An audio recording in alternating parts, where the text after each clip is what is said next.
이어서 오늘 우리에게 주실 하나님의 은혜로운 말씀은 요한복음 13장 34절에서 35절의 말씀입니다. 제가 봉독해 드리도록 하겠습니다.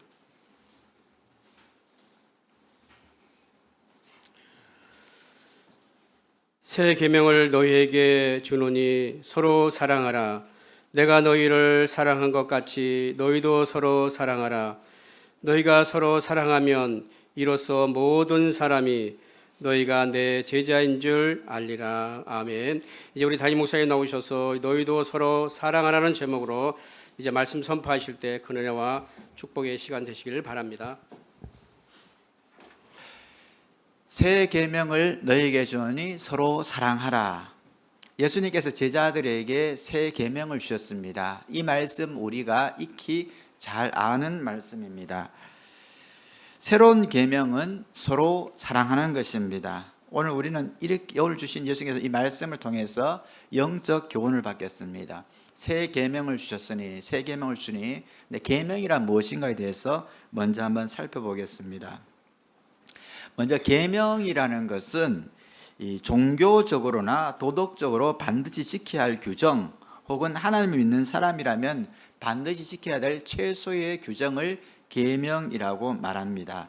다시 말하면은 내가 기독교인이면 해야 될 최소의 것이 있어요. 그래서 그것을 우리 교리에서는 성도의 표지라 그래요. 성도가 표시다는 외부적인 것은 뭐냐? 말씀과 성례, 주일 성수. 주일날 교회 가면 저 사람이 성도구나라는 걸 알잖아요. 그것처럼 몇 가지 기준이 있는데 성도라면 반드시 지켜야 될 것을 계명이라고 이야기합니다. 그 계명은 우리가 잘 아는 10계명이 있어요. 10가지 계명이 있습니다. 첫 번째부터 네 번째까지는 하나님에 관한 계명이고, 다섯 번째부터 10가지는 사람에 관한 계명입니다. 이 계명을 예수님께서는 두 가지로 압축해서 요약해 주셨어요. 마태복음 22장 34절에 보면요, 내 마음을 다하여 목숨을 다하고 뜻을 다하여 주 너희 하나님을 사랑하라 하셨으니 이것은 크고 첫째는 계명이요, 첫 번째부터 네 번째까지 계명은 하나님을 사랑하는 것이다 라고 요약했습니다. 두 번째도 이와 같으니 내 이웃 사랑해야 할 내 자신같이 하라 하셨으니 이 두 계명이 온 율법과 선지자의 강령이니라. 강령이란 말은 요약, 핵심이란 뜻이에요. 10계명의 요약 핵심본은 하나님을 사랑하는 것과 이웃을 사랑하는 것이다 라고 되어 있습니다. 근데 이렇게 이 10계명을 보면은요, 하나님을 사랑하는 것과 이웃을 사랑하는 것이라고 예수님께서 요약해 주셨지만은 보면은 그 사랑은 가장 낮은 단계, 소극적인 의미에서 사랑을 이야기합니다. 하나님을 사랑하려면 더 사랑할 수 있는 방법 많아요. 그런데 최소한 이건 하지 마라. 우상 섬기는 가지 마라.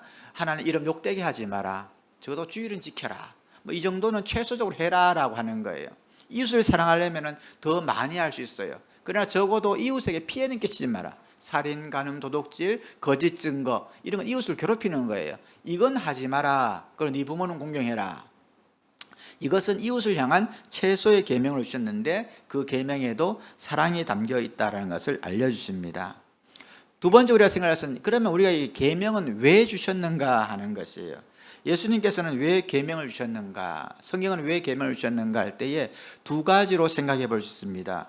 첫 번째는 우리가 누구인지 정체성을 알게 하기 위해서 계명을 주셨습니다. 우리가 누구인지 아는 방법은 여러 가지가 있어요. 외국에 나가면요, 여권이 있으면은 이 여권을 보고 이 사람이 어느 나라 사람인지 누구인지를 압니다. 그 다음에 그 사람이 쓰는 말을 보면은요, 저기 어느 나라 사람인지를 알게 되는 것입니다. 이런 여권이나 언어는 외국에서 이 사람의 국적과 어디 사람인지를 알게 돼요. 이것처럼 우리가 하나님에 소속된 사람이라는 것을 아는 기준은 뭐냐 그러면 계명을 지키는 것이에요.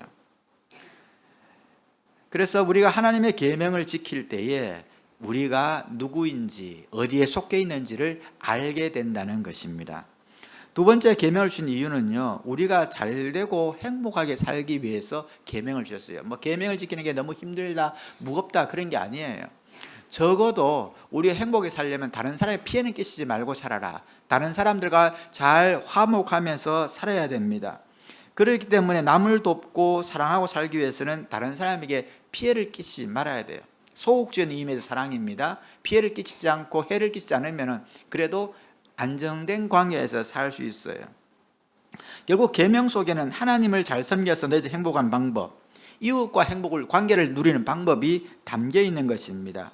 그래서 계명이라서 무겁거나 힘든 게 아니에요. 그냥 우리는 그 정체성을 알고 우리의 행복을 주셨다라는 것을 알면 됩니다. 그런데 우리가 하나님께서 우리에게 예수님께서 새 계명을 새로운 계명을 주셨습니다. 앞서 살펴보던 것처럼 옛날 계명은 구약에 있는 십계명입니다. 그런데 이 십계명을 두고 예수님께서 왜 또 새로운 계명을 주셨는가 하는 거예요. 좀 전에 살펴보신 것처럼 예수님께서는 십계명을 요약해 주셨죠. 십계명 속에도 사랑이 담겨 있다. 하나님을 어떻게 사랑할 것인가, 사람을 어떻게 사랑할 것인가가 담겨 있다라고 말씀하셨어요. 그러면서도 새로운 계명은 또 사랑하라는 것이었습니다. 그러면 옛 계명과 새 계명의 차이점이 무엇인지를 우리가 살펴봐야 할 것입니다. 옛 계명은 하나님과 사람을 사랑하되 최소한 이것은 하지 말아라. 상대에게 피해를 끼치지 말고 최소한의 사랑을 실천해라 라고 해주신 계명이 옛 계명이에요. 적어도 이 정도는 하면서 살자라고 주신 계명이 옛 계명입니다. 그러면 새 계명은요, 예수님께서 우리에게 사랑해 주신 것처럼 적극적이고 헌신적인 사랑으로 실천하라는 말씀이 새로운 계명입니다. 같은 사랑이 담겨 있지만 새로운 계명에는 사랑의 강도가 훨씬 크고 적극적이라는 것을 알 수 있습니다. 옛 계명 우리가 해야 될 최소의 도리를 이야기하는 것이라면요, 새 계명은 우리가 해야 될 적극적인 사랑을 이야기합니다. 이것은 엄청난 차이가 있어요.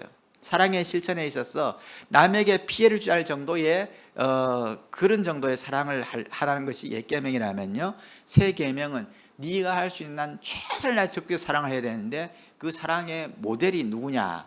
내가 너희를 사랑한 것 같이 예수님의 사랑이 모델이 되어서 너희들은 예수님의 사랑을 닮아가도록 힘써라라고 이야기하고 있습니다. 적극적인 사랑, 새 계명은 예수님처럼 적극적인 사랑을 실천하는 것입니다. 근데 이 적극적인 사랑을 실천하는 것에 대해서 예수님께서는 좋은 예를 보여주셨어요. 예수님처럼 새 계명을 지키고 적극 사랑하는 것이 어떤 것인지를 성경에서 예를 보여주셨는데요, 그것이 우리가 잘 아는 그 선한 사마리아인의 비유입니다.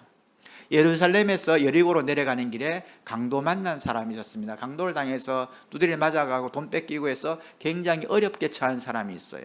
모든 사람들은 자기가 피해를 갈까봐 다 그냥 지나갔습니다. 그런데 사마리아 사람이 지나가다 그 사람을 보고 도와주는 이야기입니다.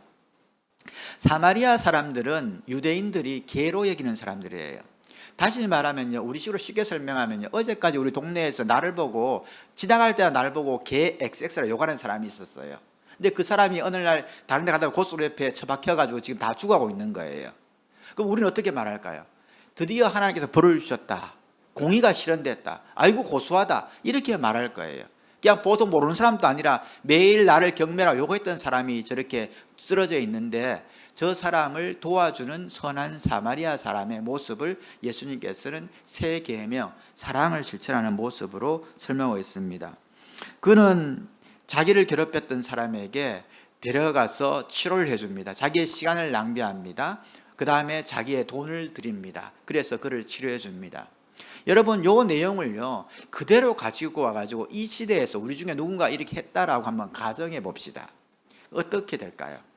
많은 사람들이 정말 훌륭합니다, 정말 잘하셨습니다, 정말 예수님의 사랑을 실천하셨습니다, 이렇게 말할까요? 아니요.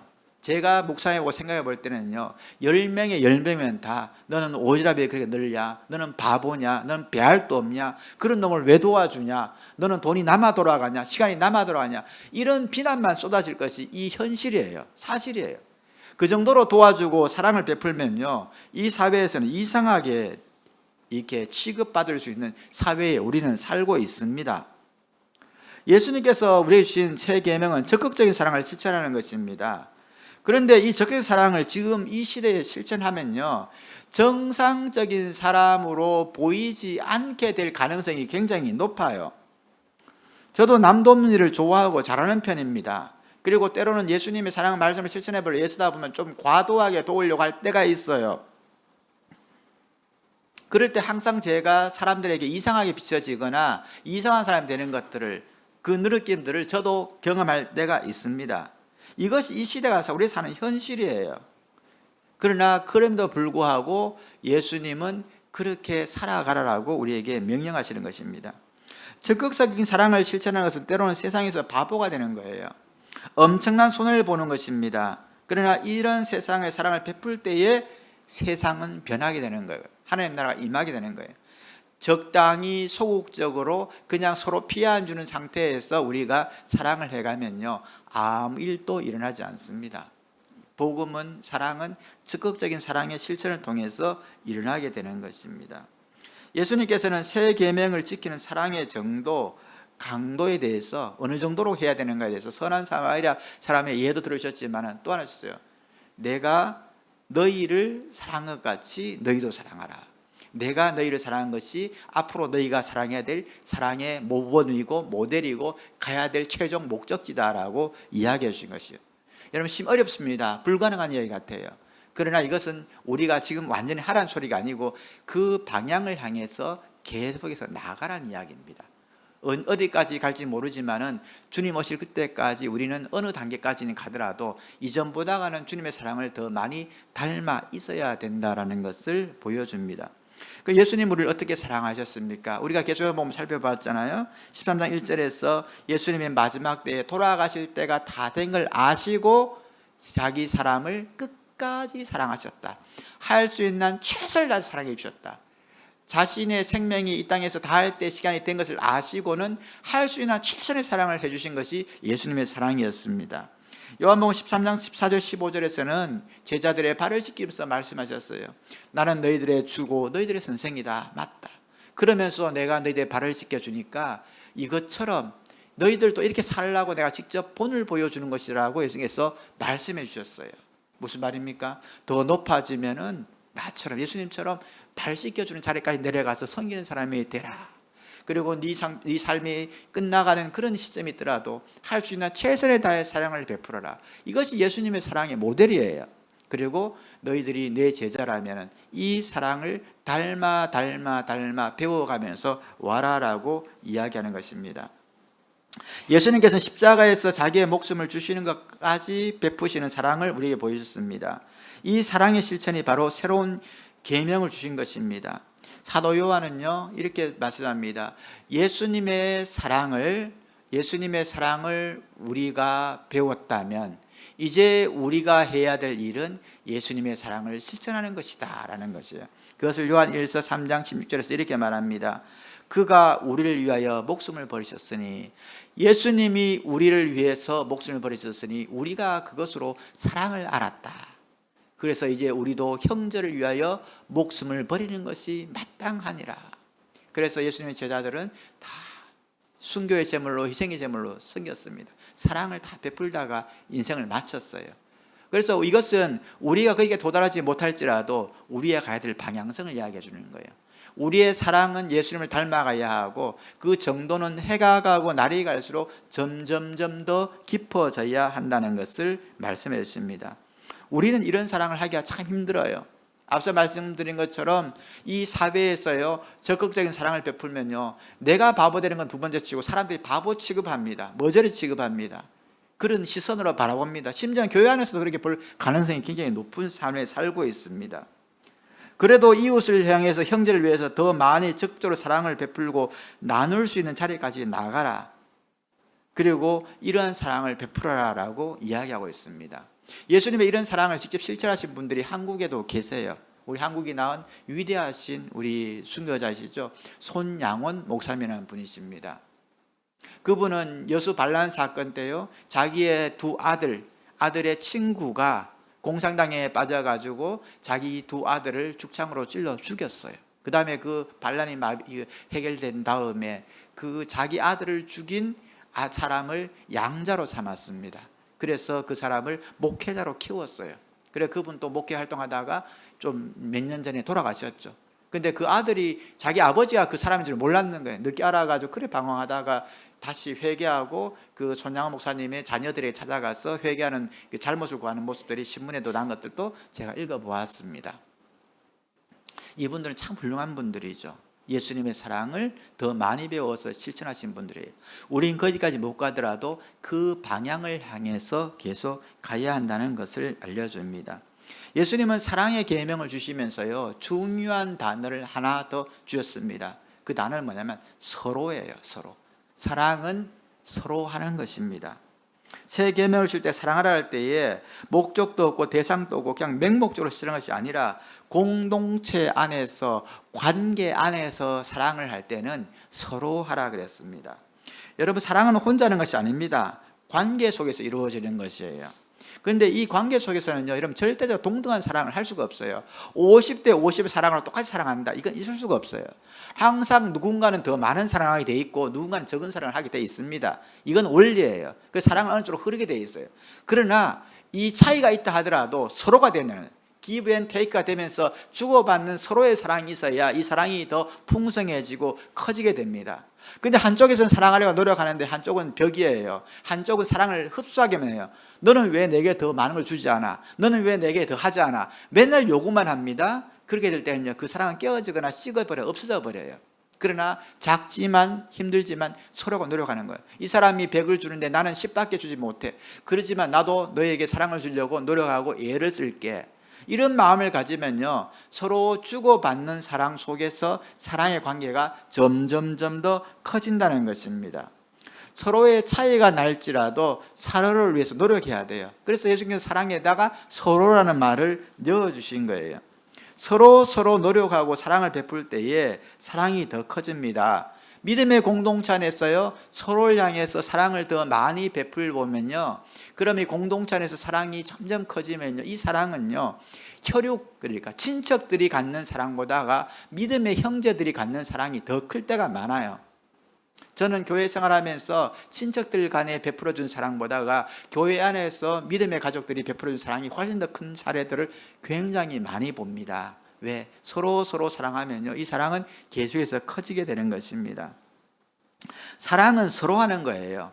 나는 내 스스로 사랑을 위해서 노력해야 되고 상대도 사랑을 위해서 노력하는 거예요. 어느 한 사람만 일방적으로 너만 사랑해라, 나는 사랑만 받을게, 이런 사랑은 잘하지 않습니다. 거기서 끝이 납니다. 그러나 내게 있는 위치에서 나는 사랑을 노력하고 너는 너 있는 위치에서 노력하고, 그래서 둘 다 50대 50이 아니다 할지라도 8대 2가 돼도 괜찮아요. 9대 1이 돼도 괜찮아요. 서로가 서로를 위해서 사랑하도록 노력할 때에, 서로 사랑할 때에 사랑이 더 커지는 것입니다. 서로 사랑하면 어떤 변화가 일어나는지 기독교 역사에서 잘 나타난 사례가 있습니다. 사도 바울이 사역하던 초대교회 당시에는요, 노예들이 많았습니다. 기록에, 요세푸스 기록에 하면 초대교회의 60% 이상들은 노예 출신이었다 그래요. 노예들과 지주들이 같이 모여 예배를 드리는데 그 중에 60%들은 노예들이에요. 우리나라에도 처음 복음이 들어왔을 때 쌍놈들이라고 하죠. 종들이 더 많았어요, 교회 안에요. 그 다음에 지주들은 가끔씩 들어와서 예배를 드렸어요. 그래서 한 교회 안에서 예배를 드렸습니다. 예전에 제가 설명드린 김제에 있는 금산교회, 거기에는 장로 투표를 했는데 그 종이 먼저 됐잖아요. 그 다음에 그 지주인 조덕삼 장로님이 늦게 됐어요. 그래도 화합하고 교회를 이끌어갔던 아름다운 모습도 있습니다. 그처럼 종의 투표가 표수가 더 많았던 거예요. 초대교회는 60% 이상이 노예였고 그 다음에 지주들은 얼마 되지 않았어요. 그런데 성경에서는요, 노예 해방을 힘써라, 노예들아 너희 자유를 위해서 힘써라, 이런 말 한마디도 없어요. 노예들에게 성경 어떤 말씀 주신지 아실까요? 한번 볼까요? 에베소 6장 5절에 이렇게 말합니다. 종들아 두려워 떨며 성실한 마음으로 육체의 상전에게 순종하기를 그리스도께 하듯 하라. 어떻게 보면요, 성경의 말씀을 지키면서 산다는 참 잔인한 것 같아요. 노예로 태어나서 종의 집 태어나서 종으로 사는데 나를 지배하고 다스리는 그 주인에게 도망가고 뭐 해방되는 게 아니라 주님을 대하듯이, 예수님을 대하듯이 그렇게 성성껏 섬겨라, 그를 사랑해라라고 이야기하는 거예요. 야, 이게 얼마나 힘든 일이에요. 근데 성경은 그렇게 명령하고 있습니다. 그도 사랑하라는 거예요. 자, 그런데 이러다가 행여나 어떻게 됩니까? 그 주인이, 그 집 주인이 또 예수님 믿게 됐네요. 나도 예수님 믿고 그 주인도 예수님 믿으니까 다 교회는 또 같이 나와요. 그럼 교회 안에서 형제가 되는 것처럼 형제로 대우하잖아요. 그런 사람에게 또 이렇게 이야기합니다. 디모데후서 6장 2절이에요. 믿는 상전이 있는 자들은 그 상전을 형제라고 가볍게 여기지 말아라. 더 잘 섬겨라. 믿지 않는 사람이 주인을 그리스도께 섬기듯이 그렇게 하다면 믿는 형제라고 막 하지 말고 더 적극적으로 잘 섬겨라, 이렇게 하면 얼마나 이것도 힘든 이야기예요. 그러면 평생 노예로 살라는 소리잖아요. 오히려 막 주인 최선을 예수님께 성기를 하고 그 상전 예수를 믿더라도 그렇게 하라고 이야기합니다. 이것은 종에게 주신 사랑하는 방법이에요. 그런데 상전에게는 어떤 명령을 주셨냐 그러면요, 우리 빌레몬서가 어떤 내용이냐 그러면은 지주 골로새 교회에 있는 지주 그 주인인 빌레몬에게 도망간 노예 오네시모가 있었습니다. 그 오네시모를 돌려보내면서 이 바울이 쓴 편지가 빌레몬서예요. 거기에 이런 내용이 있어요. 빌레몬서 1장 6절에 보면요, 이후로는 종과 같이 대하지 않고 종 이상으로 곧 사랑받는 형제로 둘 자라. 이제는 네 종으로 여기지 말고 예수님을 같이 믿는다면은 그를 형제로 여기라 그랬어요.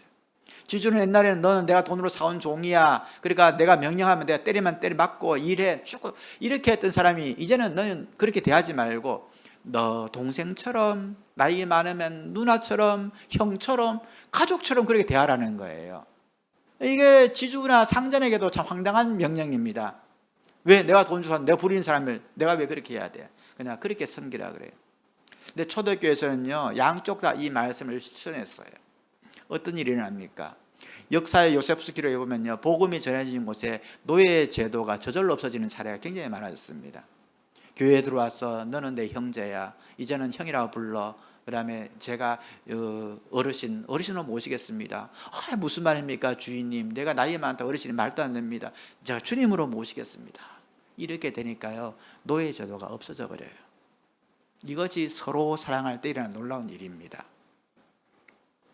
예수님께서는 새 계명을 주셨어요. 이 새 계명은 사랑하는 것입니다. 근데 그 사랑의 위치는 적극적인 것이고, 그 사랑의 예는 선한 사마리아 사람 통해서 우리가 알 수 있고, 십자가에서 우리를 몸버리신 예수님, 발을 씻겨주신 예수님, 끝까지 사랑하신 예수님의 모델이 되는 것입니다. 그리고 그 사랑을 공동체 안에서 실천하라라고 말씀하셨습니다. 각자의 위치에서 예수님의 말씀을 실천하는 것이에요. 이것이 사랑하는 거예요. 너는 왜 나를 사랑해 주지 않느냐? 왜 내게 그 사랑을 더 베풀지 않느냐? 받기만 하려는 거. 그래서는 아무 변화가 일어나지 않습니다. 사랑은 서로 하는 거예요. 특별히 누가 먼저 해야 되느냐? 먼저 믿은 사람, 더 성숙한 사람, 더 많은 사람. 일반적으로는요, 인격이나 성숙이나 또 여유나 모든 면에서 더 많이 가진 사람이 먼저 손을 내밀어야 돼요. 더 사랑을 베풀어야 되는 것입니다. 예수님의 보여주신 적극적 사랑으로 우리가 서로 사랑할 때에 놀라운 관계 변화가 일어나고 하나님 나라가 임하는 것을 성경은 말씀해 주고 있습니다. 말씀을 정리하겠습니다. 우리가 서로 사랑하되 예수님처럼 사랑하기를 힘쓴다면요, 세상 사람들은 우리가 예수님의 제자인 것을 금방 압니다. 그러니까 말하지 않아도 금방 알아요. 뭔가 저 사람들 이상하다 그러다가 역시 그렇구나, 저렇게 안 하는데 왜 저 사람들은 저렇게 사랑을 저렇게 많이 베풀지? 도저히 이해할 수 없구나. 역시 예수님 믿는 사람이었구나라는 것을 알게 됩니다. 사랑을 행하는 모습은요, 내가 말하지 않아도 내가 그리스도인이라는 것을 알게 하는 표지가 됩니다. 예수님 주신 새로운 계명, 서로 사랑하는 말씀을 실천하고 행하게 되면은 나 자신을 변화시킵니다. 내 주변을 변화시킵니다. 우리 공동체를 변화시킵니다. 예수님께서 우리에게 말씀하십니다. 사랑하거라, 더 많이 사랑하거라. 세상 사람들이 이상하게 생각할 정도로 선한 사마리아 사람에 대해 오지랖 넓은 사랑을 하거라. 그러나 서로 사랑하고 서로 말씀을 지키려고 노력하고 힘써야 된다. 그러면 세상은 저절로 묻지 않아도 너희가 내 제자인 것을 다 알게 될 것이라고 말씀해 주셨습니다. 그러면 복음은 전해질 것이고 세상은 변할 것이고 하나님 나라가 임하게 될 것이다 라고 말씀해 주셨습니다. 사랑하라 말은 참 쉽습니다. 아름답습니다. 그러나 사랑을 실천하는 것은 매우 힘들고 어렵고 고통스럽습니다. 그러기에 우리는 새 계명인 서로 사랑하는 것을 실천해야 됩니다. 나 자신의 위치에서 내게 주신 말씀을 실천해 가는 것입니다. 상전으로 부르심을 받았으면요, 상전에게 주신 말씀을 실천하면 되는 것이고, 종으로 부르심을 받았으면 종으로서 그 말씀을 실천하는 거예요. 그러면 관계가 상극에 있었지만 서로가 노력할 때에 이루어지는 거예요. 한쪽만. 그래서 제가 미국에 갔을 때에 미국의 그 워싱턴에 가면 성경 박물관이 있어요. 성경책만 이렇게 막 전 세계 성경책 역사성이 다 있어요. 그 보면은 옛날에 고대의 귀족들이 왕이 읽었던 성경책은요, 금으로 만들어 놨어요. 금으로 글자를 써놓고 그 다음에 칼라에 그림도 들어있고, 와, 엄청난 화려한 성경도 있어요. 그런데요, 아픈 역사도 있어요. 노예 성경이라고 있습니다. 그 노예 성경은요, 이 독립운동 그 전에 노예 제도 해방되기 전에 그 지주들이 노예들을 다스리기 위해 가지고 뭘 썼냐면, 노예들아 오늘 나온 것처럼 상전을 죽게 하다 차다, 그 말씀을 남겨놓고 상전들이 어떻게 될 말씀을 다 지웠어요. 그걸 그대로 갖다 놨어요. 보여놓고 이렇게. 이게 아픈 역사예요. 여러분, 성경 말씀은 그런 거 아니에요. 너희들은 주님께 대하듯이 상전을 섬기라고 노예에게 이용하려고 말씀 주는 거 아니잖아요. 상전들이 주신 말씀도 순종해야 되는데 그들은 그렇게 하지 않은 성경을 쓴 노예 성경도 있더라고요. 그건 가슴 아픈 역사죠. 그러면 안 됩니다. 사랑은 서로 하는 거예요. 서로 하는 거예요. 우리 공동체는 사랑이 많습니다. 서로 섬기를 기뻐합니다. 이것은 우리 교회의 자랑이에요. 여러분, 그러나 여기서 멈추면 안 됩니다. 우리 교회가 다른 교회보다가 사랑이 많다, 더 많이 섬긴다, 나는 다른 성도보다 사랑이 많다, 더 잘 섬긴다, 귀한 일이에요. 그러나 여기서 만족하지 마십시오. 우리의 표본은 저 사람보다 내가 낫다는 것이 아니고 예수님의 사랑을 닮아가는 것이에요. 선한 사마리아인을 닮아가는 것입니다. 그것이 우리 삶의 목표가 돼서 한 걸음 한 걸음 한 걸음 더 나아가는 힘쓰는 신실한 제자 되어야 합니다. 지금도 사랑이 많은 공동체지만 이후에도 서로를 귀히 여기고 서로 사랑하는 복된 이 공동체 되기를 소망합니다. 함께 기도하겠습니다. 세 가지 기도 제목 드립니다. 첫 번째요, 선한 사마리아인처럼 적극적인 사랑을 행하는 주님의 제자 되게 해 주옵소서. 두 번째, 서로를 귀히 여기고 서로를 존중하며 서로를 사랑하는 공동체 되게 하옵소서. 세 번째, 육체적 경제적 회복이 필요한 우리 성도들이 있습니다. 위에서 함께 기도하는 생각하겠습니다. 같이 기도드립니다. 사랑의 하나님, 감사드립니다. 주님께서 새 계명을 주시고 예수님이 사랑한 것처럼 사랑하되 서로 사랑을 위해서 노력하라고 말씀하셨습니다. 우리 공동체 지금까지도 많은 사랑을 실천하고 나누고 있습니다. 그래서 여기에서 만족하지 말고 더 많은 사랑을 베풀고 나누는 공동체로 성장하게 하여 주옵소서. 이 시간 주 앞에 귀한 일 올려드립니다. 주님 기쁘게 받아 주옵시고, 주를 위해 살고자 하는 자가 어떤 복을 받는지 이들의 생애와 자녀를 통해서 주께서 친히 증명하여 주길 원합니다. 특별히 우리 터키와 시리아 그리고 어려운 지역에 있는 곳에서 우리가 돕기를 원합니다. 하나님 은혜를 내리시고 우리의 선교를 통해서 그곳에 복음이 전해지며 그리스도의 사랑이 전해지게 하여 주옵소서. 은혜의 찬양으로 주께 나갑니다. 성령님 신 함께 하시고 찬양 가운데 임재하시며 우리의 영혼을 만져주시고 위로하시고 하는 은혜로 채워 주옵소서. 예수님 이름으로 기도드립니다. 아멘.